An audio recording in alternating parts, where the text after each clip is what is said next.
Welcome to Head Kick Audio, and welcome Alex Martinez.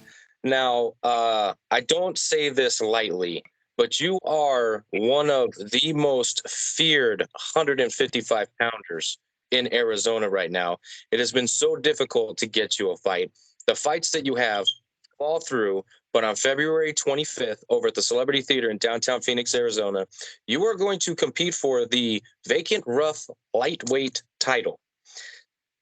This is music to my ears. I am super, super fucking pumped to have you on in a spot that I believe you should be fighting for a title. No doubt in my mind. You are one of the best, if not the best 55er, and we're gonna find out on the 25th. So talk to me about this journey, right? So from fight to fight, we haven't seen you, and to this date, literally almost a year, as you were telling me before. So talk to me about the journey, and talk to me about camp and who's getting you prepped for this. What do you mean by the journey in particular? Like fight by fight, or just like where Like where where we start, or the past year, give me the past year in a nutshell for you. uh just trials and tribulations. Just kind of getting ready for a fight and then it falling through. So just camp after camp, and then no fight. But slowly but surely, brick by brick, just getting better. So I mean, I haven't been in the cage since the 15th of last year, but I made a lot of improvements in all areas of MMA. So, Well, I'll tell you why this man is feared. Okay, not only does he have some of the best wrestling in the division, but the man is also a bull. I mean, he just gets in there and tears people apart. I mean, there is something to your style. You mix everything up so well, and your strength in the division. I mean, I'm getting goosebumps over here, bro. Like this is real, real shit. I am serious. You are that. I think that's why you've had a hard time finding fights, is because people might think I'll fight anybody, and they're like, okay, how about Alex Martinez? I broke my toe. Sorry, I can't help you. I broke my toe. You know what I mean? I think yeah, that's a yeah. lot of what's going on. But we got Mike Kennedy. Okay, Mike Kennedy doesn't fear anybody. So talk to me about the opponent. What does he do well that we got to keep an eye on? Um, he's got some power. Um, he's a gamer. He looks like he gets in there. Uh, More so just trying to fight my fight and not getting sucked into like a bar fight or a brawl. But I mean, there's so many bodies, so much talent at the lab. It's a melting pot of just studs. So uh, I get a bunch of good looks. So there's nothing he's gonna throw that I haven't seen before at the gym. But I mean, he's got some power on him, and he's a gamer, so he comes to fight, and pretty much it. But I don't operate in fear, so it's not so much it's like worry or anything like that. It's more just I guess respect. Gotta respect. We're wearing 4-ounce gloves. Anything can happen. So Well, I definitely like the mindset that you're heading into. This is a big fight, right? This is a huge fight. And I like where you're at mentally. You're not building anything up too big in your head. I think you have just the right amount of feeling about it, right? It's not fear, it's calculation, I guess I would say. You're calculating it the correct way, I would say. I have even I mean everyone gets the competition nerves, but I think it's like elevated consciousness. You get in there and your body just prepares for battle. Like, so I just embrace that. So I don't fear it. I just embrace that feeling for what it is, and I understand that my body's gonna adapt within the fight. The vision's gonna get better, the pain tolerance goes up. Your body might get a little bit stronger. So I just embrace that moment, and I'm not fearful of this could be for a belt. This could be the shot to go to the UFC, but it's just one of those things. Like I I don't try to overthink it, you know? You said something right there. You said elevated consciousness. And I'm like, man, that's some deep shit. I like that. I like that a lot. Also sounds like something that would be in my playlist. You know what I mean? It sounds like a metal band. Elevated consciousness. What the hell's going on here? But like I said, I like where your head is at heading into, you know, what some people would consider, you know, the turning point of your career. You know what I mean? This is for a title. This is showing, you know, where am I at in the pecking order? Where do I stand in this sport? You make it to the title, the next step is to go pro. The next step after that is, you know what I mean? So you're kind of walking this ladder per se. And I think this is one of the real, like, actual hurdles that young and up and coming fighters, you know, have to jump before they, you know, kind of figure that out. Right. For me, I mean, it's like you were saying earlier, kind of just a journey. You know, this is the first stepping stone, first milestone to greatness. You know, win this belt, go pro, rattle off a couple wins, and then, you know, get into the show, get into UFC with the big dogs. You know, so that's where, in terms of goals and aspirations, you know, with this stuff, I wouldn't see why not. You know, shoot for the stars. So, you know, road to the show, you know, and then, you know, try to be a world champion. You took the next question right after that. I was going to ask, is that where your aspirations were? Was the UFC? But you see yourself being a champion in the UFC. So obviously the aspirations are there. And you used another one of my favorite words, aspirations. Thank you very much. You're like tickling all of the pickles. You know what I'm saying? So I guess my next question would be, um, what would a belt mean to your family, your training partners, your gym? What would that mean to them? I would say my family, you know, it'd be a good accolade for them. They would enjoy it. I think it's just expectations, you know, fighting out of the lab. It's a tradition to be great. We're surrounded by a lot of great individuals, and that's why I have these goals and aspirations. You know, I see world class fighters on a day to day basis, guys that are in the UFC, and I just think I have the discipline and the mental capacity to be in there. You know, so um, in terms of what the belt means to me, I mean, I'll celebrate that day, and then it's just back to work. You know what I mean? Um, for my family, obviously they would be proud, but for me personally, it's, you know, it's, I'd celebrate that night with friends and family, and then just get back to work on Monday. You know, I'm hungry and I want to make shit happen. So, Well, again, a very respectable approach. Does your family have any issues with you competing in the sport of MMA at all? I mean, they're scared for my well being, like any other parents would be. But they've been scared about me competing since I competed in wrestling as, you know, as a young boy. So, I'm with the right team. I'm doing all the right things. They have nothing to fear. You know what I mean? If I was BSing and, you know, half-assing this stuff, then yeah, they should be pretty fearful. You know, this fight game ain't a joke. You know what I mean? Like, you're either all in or you're not, and I'm all in. So they got nothing to worry about.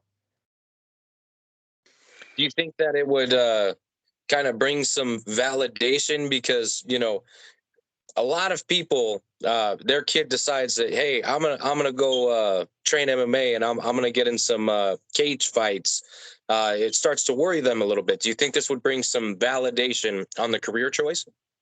I mean, I'm all around with this stuff. So even though you know, I'm full time doing MMA, I still have a career path. You know, I think I have a great head on my shoulders, and, you know, I'm a teacher too, so I have a career. You know, I make some money and stuff like that. If I were ever to decide, hey, I don't want to do this anymore, like, you know, I have other stuff I could be doing, but um, I think my parents know what I'm doing. They know that, hey, when I put my mind to something, that I just get it done. You know, so uh, I think, I guess it would validate that, but each fight that I get and they see me perform, it just brings the reassurance that I know what I'm doing. So Okay, and you said You teach. Are you like a teacher outside Yeah, of May? Like what kind of teacher? I'm it's so I switched. I used to be a special education teacher. I used to teach algebra for, students with learning disabilities, but I switched this semester just because it's easier to make practice and stuff like that. It's just an easier schedule. So I'm a ELD teacher. I teach English for students that English is their second language. It's a lot easier on my workload and stuff. So, um, but I'm out of the high school I went to, Cesar Chavez High School. I used to coach over there too, back in the day. But yeah, I'm teaching there, and they work with me, let me pursue this dream. That's awesome. And the fact that you're a teacher, my wife's a special education teacher. You know Awesome. what I mean? So Yeah. that is awesome. So definitely much respect to everything that you endure, even with the ESL kids. I mean, that's not easy. You know what I mean? And the fact that you're doing that whilst being on this journey on your way to, the big shows, you know what I mean? That is awesome. That is like super damn cool. So every fighter that comes on my show has to answer this question. And I know you're fighting for a title, and I know you're a badass motherfucker, but you don't get a pass. So on February 25th, when the ref raises your hand and Dave Velvet announces you as the winner, I would like to know how you are going to celebrate with your victory meal. I feel like you can't go wrong with pizza and wings, but I mean, we'll see. We'll see how I feel. Right now I'm still eating stuff like that. I'm still hydrated. I feel like once those last couple of days when you gotta get down to weight, you start getting those thoughts. You start thinking like, oh, what do I want to eat? Then I'll think that. I'm not sure, but for me personally, I mean, you can't go wrong with pizza and wings. I'll probably get some pizza from Rosati's and then wings from Long Longs or something like that. Or I'll just go out to eat and eat for three. So Oh man, I don't know how you said that with a straight face. I mean, that was great. That was great. This is like one of those low key badass interviews, right? This is one of the ones. This is one of the ones. Um, Now, do you have a prediction for your fight? um, I'm gonna get a finish, whether it be the first round or the last round. I'm looking to finish him. Respect to him, but coming out of the lab and stuff like this, we want to put on spectacular performances. We're looking to finish guys, and that's embedded in my mind. So I'm going out there finishing him. So hopefully, it's an early night. Hopefully, first round finish via either I knock his ass out, ground and pound, or I sub him. But I got three hearts and I got Tarzan grip. I don't get tired, so you know that's going to carry over to the last round. So I'm looking to finish him. I love your vocabulary. I love your quips, and I love your fighting.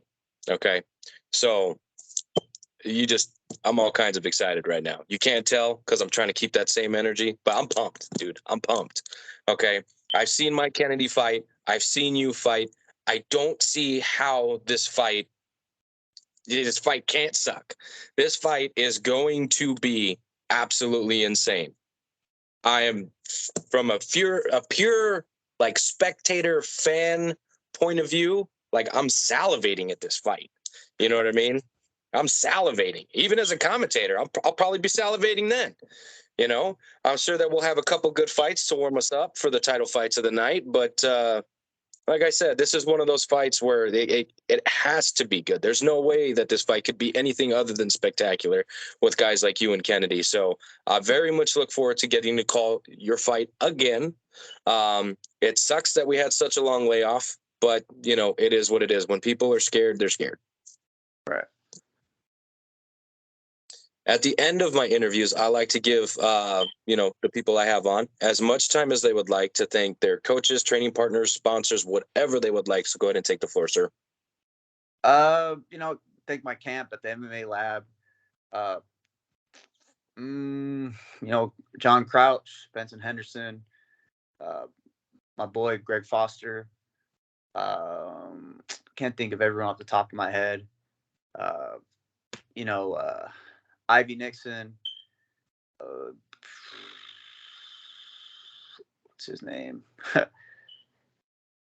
Besnik Gashi, Mark Lozano. Trying to think who else helped me out in my camp.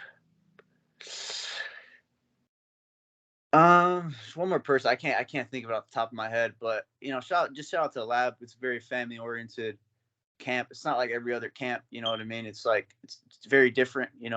We're not like all these other camps where it's like we only work with these people. It's very different.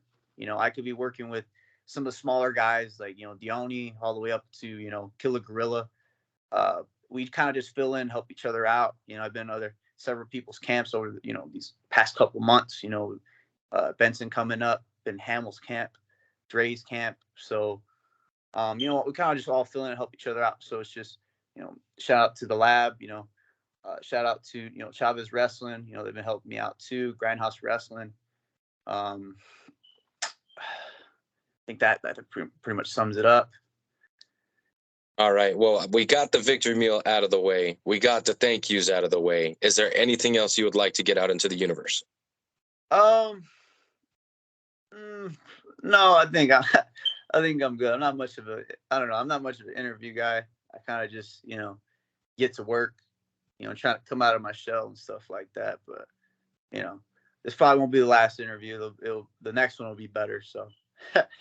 He says, I'm not an interview guy. And like I said, low key drops one of the best interviews I've had in a very long time.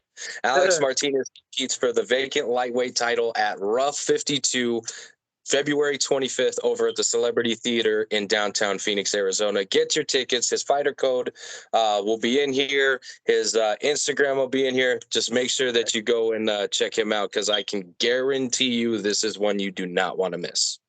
I'll leave it at this. I like to thank my Lord and Savior, Jesus Christ. Through him, I could do all things. How could I forget the homie Jesus? You know what I mean? So, shout out to him. Been holding me down for a very, very long time. You know what I mean? I hope if anyone listens to this, hopefully they can take from the whole interview, they could take that, and hopefully that touches their heart, and can change the trajectory of their life. Awesome, man. Awesome, man. Again, February 25th, we'll be seeing you. Strap on them gloves and get into a old-fashioned fist fight. I'm excited.